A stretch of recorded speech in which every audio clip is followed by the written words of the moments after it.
குருவே துணை. நம்ம வாடிக்கையாளர்கள் அனைவருக்கும் வணக்கம். இன்றைக்கி நம்ம எதை பற்றி பார்க்க போகிறோம்னா, ஒரு ஜாதகன் வந்து ஏழ்மை வீட்டில் பிறந்து அவன் பணக்காரன் ஆக முடியுமா அப்படின்னா, முடியும் அப்படிங்கிற ஜாதகத்தை பற்றி தான் இன்றைக்கி நம்ம பார்க்க போகிறோம். அவருக்கு எப்படி இருந்தால் ஜாதகத்தில் வந்து பணக்காரன் ஆகுவான் அப்படின்னா, அவருடைய ஜாதகத்தில் 9ஆம் அதிபதி தர்மாதிபதி, 10ஆம் அதிபதி கர்மாதிபதி, இவங்க 2 பேரும் ஒன்று கூடி கேந்திர திரிகோணத்தில் நின்னாங்கன்னா அவங்களுக்கு வந்து அவங்க ரொம்ப ஏழ்மை குடும்பத்தில் பிறந்திருந்தாலும் பணக்காரன் ஆக வேண்டிய சூழ்நிலையில் அவங்க வந்து வந்துடுவாங்க.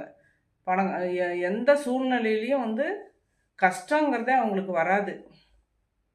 அவங்க வளர வளர வந்து பணக்காரன் ஆகியே தீர்வாங்கங்கிற கட்டத்தில் வந்துடுவாங்க.